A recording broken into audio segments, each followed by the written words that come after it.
بالله من الشيطان الرجيم بسم الله الرحمن الرحيم محمد صلى على رسول الكريم আম্মা বাদ। সম্মানিত দেশ প্রবাসে এবং যারা কর্মস্থানে প্রবাসে আছেন, যারা দেশে আছেন, বিশেষ উলামায়ে কেরাম, আমি অনুরোধ করি আমার কথাগুলো আপনারা শুনবেন। শুনি যদি ভালো লাগে তাহলে আমার পরামর্শটা আপনারা গ্রহণ করবেন, আর যদি ভালো না লাগে পরামর্শটা গ্রহণ করবেন না। সবাইকে জানাচ্ছি আন্তরিক মোবারকবাদ। দেশ এবং প্রবাসে যে যেখানে আছেন, নিশ্চয় আল্লাহ সুবহানাহু ওয়া তাআলা আপনাদেরকে সুস্থ রেখেছে, ভালো আছেন, নিরাপদে আছেন। সবাইকে জানাচ্ছি আন্তরিক মোবারকবাদ এবং ঈদ মোবারক অগ্রিম জানাচ্ছি আমি। কেননা আমি আর কোনো ভিডিও করতে সময় পাইব কি না আমার জানা নেই। তাই বন্ধুগণ, আমি যে কথাগুলো বলতে আসছিলাম, আমি আগে বলি আমি কোনো আলেম না, এবং আমার সেরকম কোনো কোরআনে এলেম, হাদিসের এলেম এই অথবা স্বাভাবিক আছে, তবে পুরোপূর্ণ নেই আমার কাছে। কেননা আমি একজন প্রবাসী। তাই আপনাদেরকে আমি একটু ক্ষুদ্র জ্ঞানে, কেননা আসলে জ্ঞান বলতে, যে আমাদের কাছে যদি জ্ঞান বলতে থাকতো তাইলে আজকে আমাদের এই পরিস্থিতি হতো না। আমরা আল্লাহকে জানতে পারতাম, আল্লাহকে বুঝতে পারতাম, আল্লাহর ইবাদত করতে পারতাম, এবং রাসূলের সম্পর্ক নিয়ে আমাদের বিতর্ক হতো না, এবং আল্লাহর সম্পর্ক নিয়ে আমাদের বিতর্ক হতো না, যদি সেরকম জ্ঞান অর্জন আমাদের থাকতো। সম্মানিত বিশেষ আমার উলামায়ে কেরাম, যারা আজকে বাংলাদেশে থাকি, আপনার যে একজনের নামে আরেকজনে যেভাবে সমালোচনা করে অথবা সমালোচনা তারা করতে আছে, যেমন আপনার একজন গায়কে এই গান টান গাই তাকে একজনকে সতর্ক করে, আবার একজন গান গাইয়ে আবার আরেকজনের অপমানি করে, আবার একজন আলেমকে নিয়ে তারা বিভিন্ন সফটওয়্যারের মাধ্যমে নাচায়, আবার আরেকজন আলেমদেরকে নিয়ে আরেকজনে নাচায়। এই যে এই পরিস্থিতিগুলো, আমরা লজ্জিত। কেননা বাংলাদেশের ভিতরে আপনার যে আজকে ফেসবুক এমন একটি মিডিয়া, এটা সারা বিশ্ব ছড়িয়ে যায়, আর ইউটিউবে লোড করলে তো সারা বিশ্বের ভিতরে এটা ছড়িয়ে যায়। তো আমি আপনাদেরকে অনুরোধ করব, যারা যে কোনো মানুষকে নিয়ে এই আপনার সফটওয়্যারের মাধ্যমে তাদেরকে নাচাচ্ছেন, এগুলো অ্যাকচুয়ালি এই বড় অন্যায়, তার উপর একটা জুলুম করলেন এবং তাকে অপমানি করলেন। আর এই অপমানির জন্য আপনাকে কাল হাসর ময়দান আল্লাহ সুবহানাহু ওয়া তাআলা কতটুকু শাস্তি দিব সেটা আল্লাহ আলাম। আর যারা বর্তমানে বাংলাদেশের ভিতরে দেখতে আছি যে কেউ গরুর নাম রাখের একজন আলেমের নাম, আরেকজনের ছাগলের নাম আরেকজন আলেমের নাম রাখে। দেখেন, আল্লাহ সুবহানাহু ওয়া তাআলা খালাকনা ইনসান, যে ইনসান সৃষ্টি করছে এবং মানব জাতিকে সম্মান করা হয়েছে, মানব জাতিকে শ্রেষ্ঠত্ব জাতি হিসাবে আল্লাহ সুবহানাহু ওয়া তাআলা মানুষকে দুনিয়াতে পাঠাইছে। সেই মানুষ আজকে মানুষের কাছে মানুষ অপমানি হচ্ছে। এই যে মানুষের কাছে অপমানি হচ্ছে, এটা একটা বিরাট ধরনের গুনাহ হচ্ছে, সে নিজেও টের পাচ্ছে না।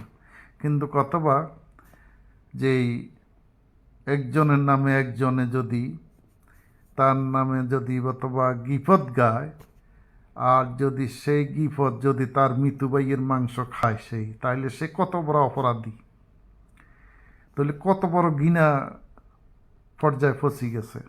তো আমি এই কথাটা বলবো যে যারা আজকে বাংলাদেশের ভিতরে বিশেষ করি দেখেন, মত অথবা একজনের থাকতে পারে, একজনে ভালো অথবা ভালো লেখাপড়া করছে, রাসূল পাক সাল্লাল্লাহু আলাইহি ওয়াসাল্লামের বিষয় নিয়ে তার ভালো ইতিহাস পড়া হয়েছে এবং রাসূলের লাইফ নিয়ে অনেক লেখাপড়া করছে। রাসূলের তার জীবনে 40 বছরের জিন্দিগি এক ধরনের ছিল, আবার আবার 23 বছরের জিন্দিগি আরেক ধরনের ছিল, আবার 10 বছরের জিন্দিগি আরেক ধরনের ছিল। বিভিন্ন পর্যায়ে রাসূলের মান আপনি বাড়ান এবং কমান, যা কিছু হয় রাসূলের কিচ্ছু আসে যায় না।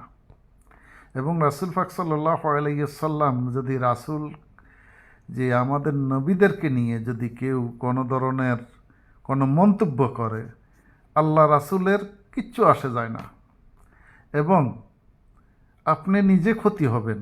যারা রাসূল পাক সাল্লাল্লাহু আলাইহি সাল্লামকে নিয়ে বিভিন্ন কথার্থি বলছেন, নবীদেরকে নিয়ে বিভিন্ন কথার্থি বলছেন, সাহাবীদেরকে নিয়ে বিভিন্ন, কেউ পক্ষে বলছেন কেউ বিপক্ষে বলছেন, দেখেন সাহাবীদেরকেও কিচ্ছু আসে যায় না, ক্ষতিটা আপনার হবে।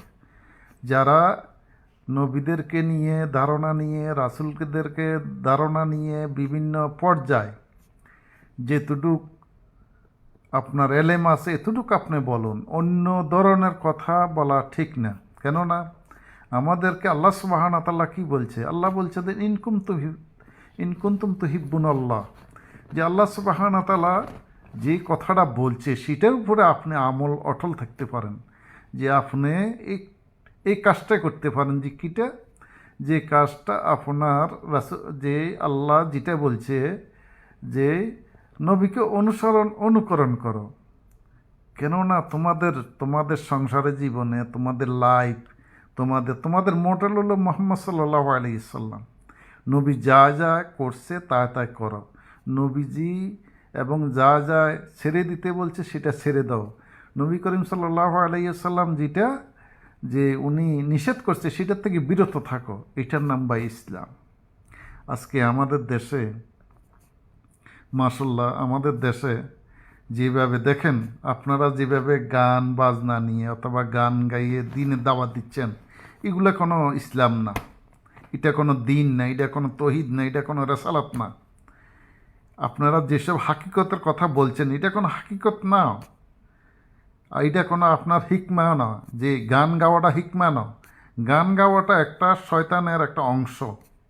কেননা আপনারা অথবা হাদিসটা জানেন কি না আমি জানি না, কিন্তু রাসূল পাক সাল্লাল্লাহু আলাইহি সাল্লাম যখন ওমর রাদিয়াল্লাহু তাআলা আনহু যখন উনি ইসলামে দ্বীনের উপরে আসছেন, তৌহিদের উপরে আসছেন, রেসালাতের উপরে উনি পুরোপূর্ণ ঈমান আনছেন, তখন ওমর রাদিয়াল্লাহু তাআলা আনহু সবসময় এই আপনার তাওরাত কিতাব উনি পাঠ করতেন।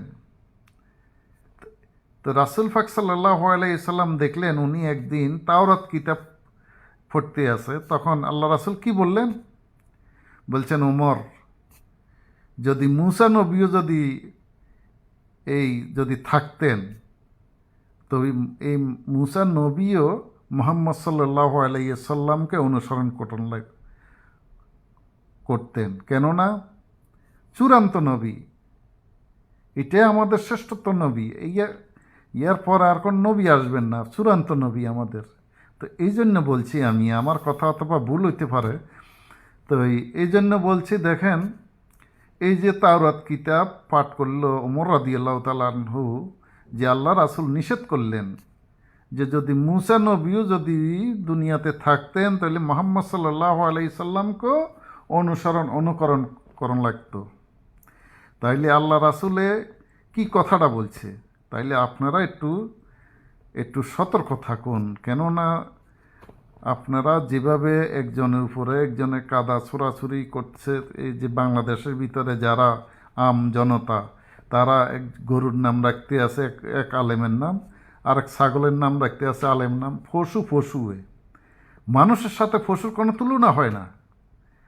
আর যে আলেমদেরকে আজকে আপনারা নাচাচ্ছেন, হ্যাঁ শিরিকদার হক, বেদাতকারী হক, যেই হক না কেন, তার জন্য দোয়া করেন, ওর জন্য দোয়া করেন যে আল্লাহ সুবহানাহু ওয়া তাআলা যেন তাকে হেদায়েত দেয়। কেননা শিরিক এমন একটি ইবাদত, যে ব্যক্তি শিরিক করবে তার সমস্ত জিন্দেগি বরবাদ হয়ে যাবে। যেমন